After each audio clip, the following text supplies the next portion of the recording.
ఓం గం గణపతియే నమః. స్వర్ణలక్ష్మి నమస్తే అస్తు. పరబ్రహ్మ స్వరూపిణి రాజ్యం దేహి ధనం దేహి సర్వకామాంచ దేహి మే.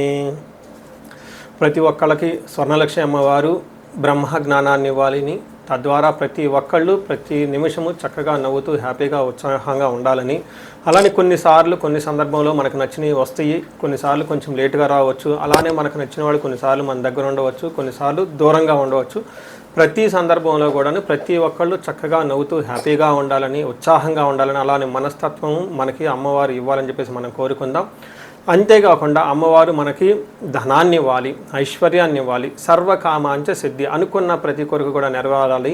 అట్లాంటి యొక్క అమ్మవారి యొక్క కృపా కటాక్షం మన మీద ఉండాలి. మనం ఎంతో ఉన్నతంగా ఎదగాలని చెప్పేసి మనం కోరుకుందాం. అంతేకాకుండా రాజ్యం దేహి, ప్రతి ఒక్కళ్ళకి ఒక అధికారము, పవరు, స్టేటస్, ఒక దర్జా, దర్పం, ఇవన్నీ కూడా ప్రతి ఒక్కరికి అమ్మవారికి మన అందరికీ ఇవ్వాలని చెప్పేసి మనం కోరుకుంటూ మనము మే మంత్ యొక్క రాశి ఫలాలు చెప్పుకుంటున్నాం. మే మంత్ రాశి ఫలాలు ఈ మంత్లో చాలా విశేషాలతో కూడుకొని ఉంది. ముందుగా ఒక 2 నిమిషాలు వాటి గురించి చర్చించుకొని తర్వాత 12 రాశుల గురించి మనం మాట్లాడుకుందాం. ఈ మాసం మనకు వెరీ ఇంట్రెస్టింగ్గా పౌర్ణమితో స్టార్ట్ అయ్యి ఈ మాసం అంతా అంటే మే మంత్ అంతా పౌర్ణమితో స్టార్ట్ అయ్యి పౌర్ణమితో ఎండ్ అయిపోతుంది.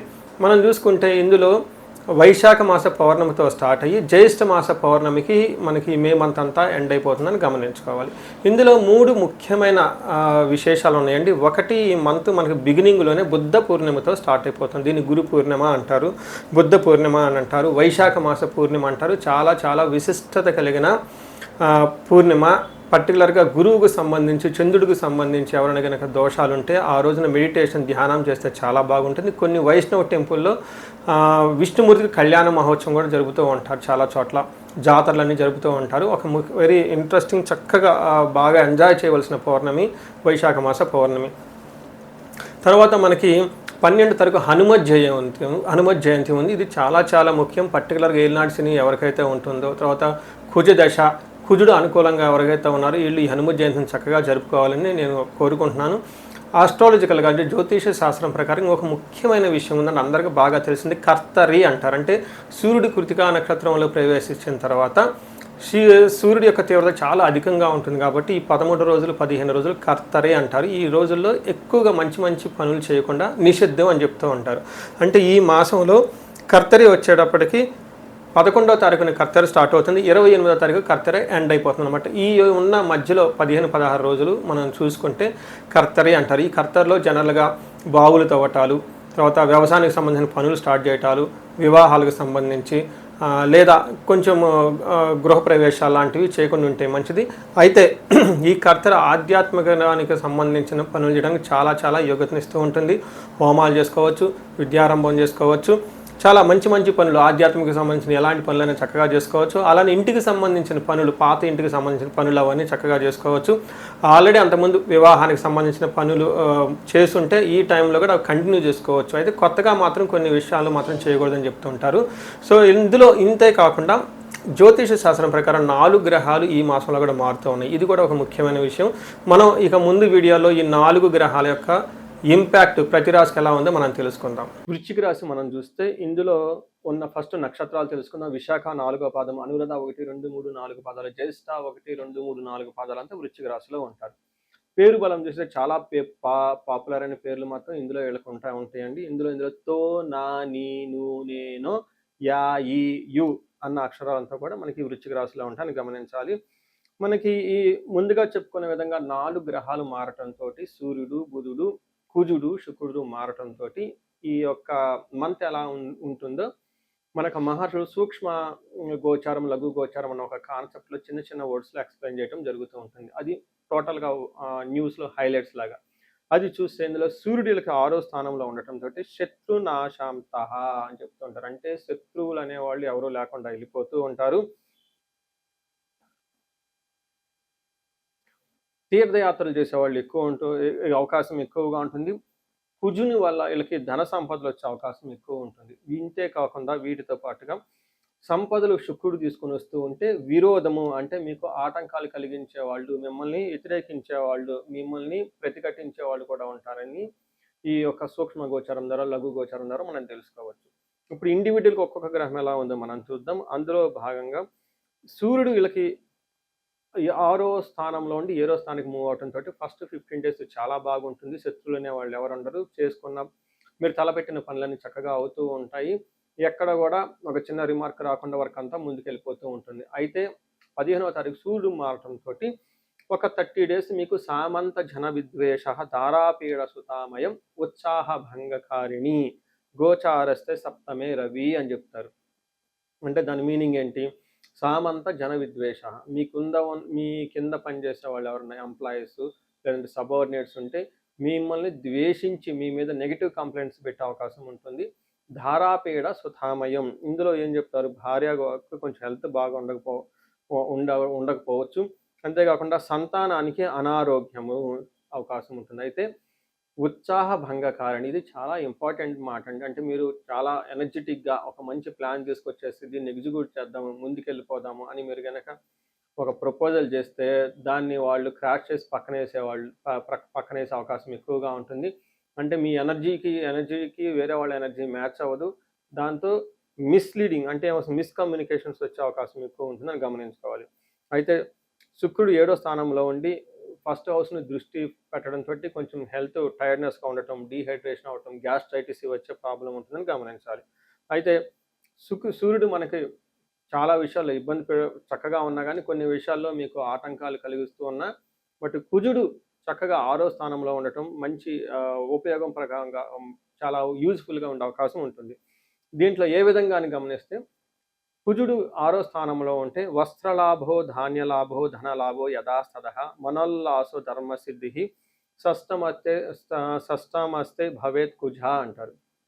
అంటే 6వ స్థానంలో కుజుడు ఉండటం వల్ల చక్కగా వస్త్రలాభం ఉంటుంది. ధాన్యలాభం, అగ్రికల్చరల్ ఎవరైతే కనుక రైతులు ఉంటే వాళ్ళకి బాగా కలిసి వస్తుంది. ధనలాభంగా అంటారు. మనసంతా ఉల్లాసంగా ఉంటే ధర్మసిద్ధి, మంచి మంచి పనులు చేయాలనిపిస్తూ ఉంటుంది. అంటే ఇక్కడ కుజుడు చక్కగా మంచి సపోర్ట్ ఇస్తూ ఉన్నారు. అయితే కుజుడు కూడాను వీళ్ళకి హెల్త్ రిలేటెడ్ కాంప్లికేషన్ తీసుకొచ్చే అవకాశం ఉంటుంది.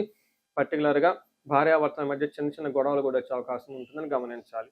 అంటే ఏ ప్రకారంగా చూసుకున్నా సూర్యుడు కానీ కుజుడు కానీ మంచి సపోర్ట్ ఇస్తూ ఉన్నారు. అయితే హెల్త్ విషయంలో కొంచెం ఆటంకాలు కలిగించే అవకాశాలు ఉన్నాయని తెలుసుకోవాలి.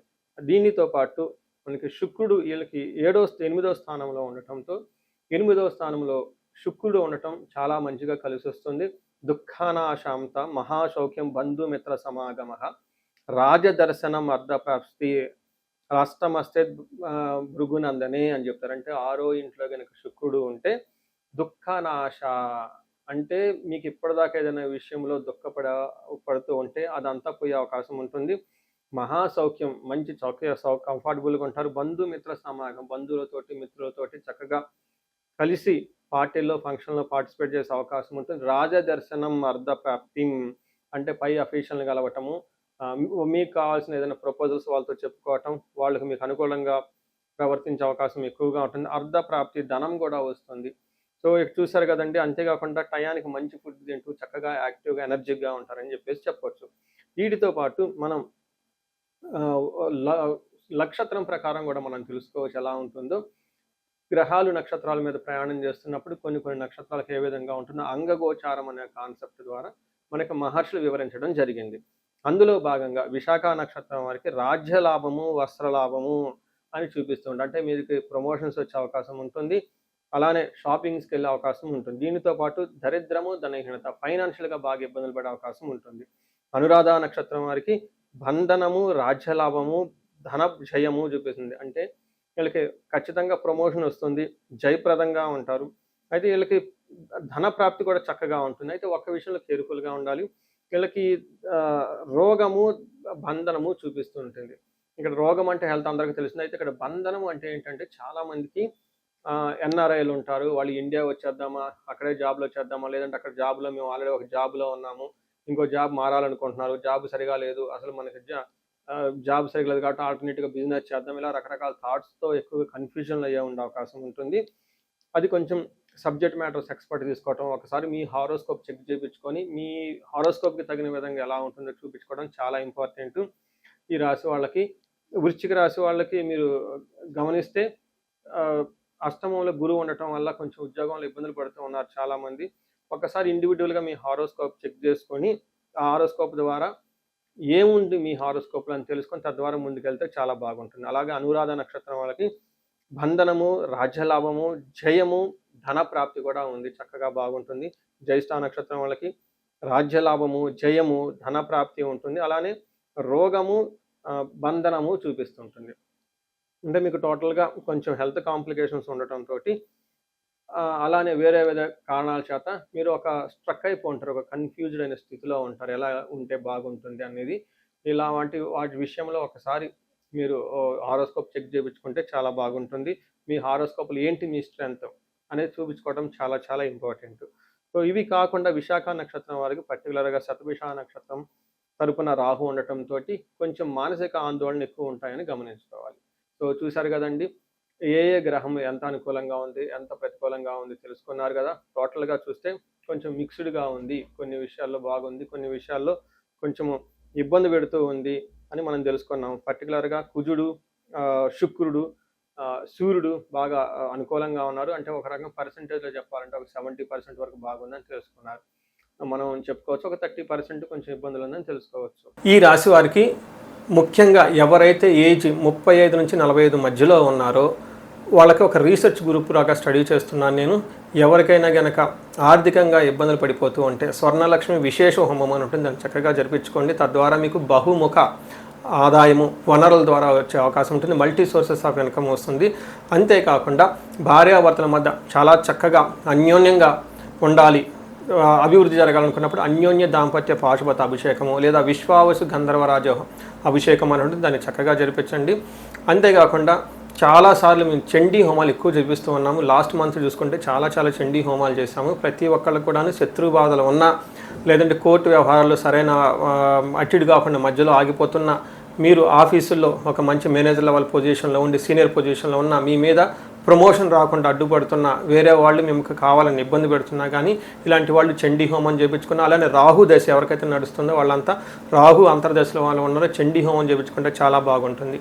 అంతేకాకుండా ఇది పిల్లలకి అకాడమిక్ టైం కాబట్టి మనకి విద్య బాగా రావటానికి మనకి 3 రకాల దేవతలను ఉపాసన చేస్తూ ఉంటారు జనరల్గా.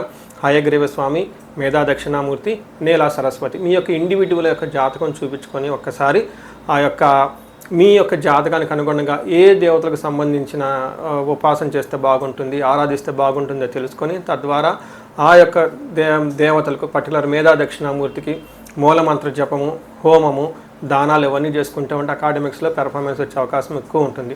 ఇవి కాకుండా మీకు ఎలాంటి సమస్య ఉన్న, కాలసర్ప దోషం ఉన్న, పర్టికులర్గా వివాహానికి ఇది మ్యారేజెస్ టైం కాబట్టి మీకు 28 సంవత్సరాలు 27 వచ్చి ఇంకా వివాహం పోవట్లేదంటే ఖచ్చితంగా ఏదో ఒక దోషం ఉంటుంది. అవన్నీ చూపించుకొని పరిహారాలు చేయించుకుంటే తీవ్రతను బట్టి చక్కగా పెళ్ళే అవకాశం ఎక్కువ ఉంటుంది.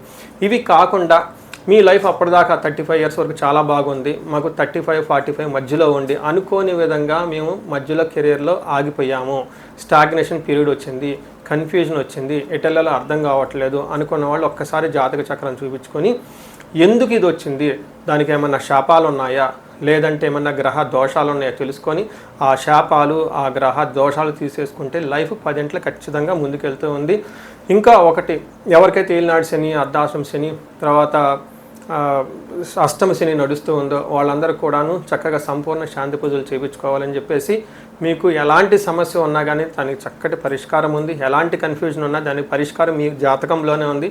చక్కగా పరిష్కారాలు చేసుకొని మీరు జీవితంలో 10 ఇంతలు ముందుకు ఎలా ఎదగాలని, మీకు అష్టైశ్వర్యాలు కలగాలి, భోగభాగ్యం కలగాలి, చక్కగా సమాజంలో ఉన్నతంగా ఉండాలని చెప్పేసి నేను కోరుకుంటున్నాను. నమస్తే.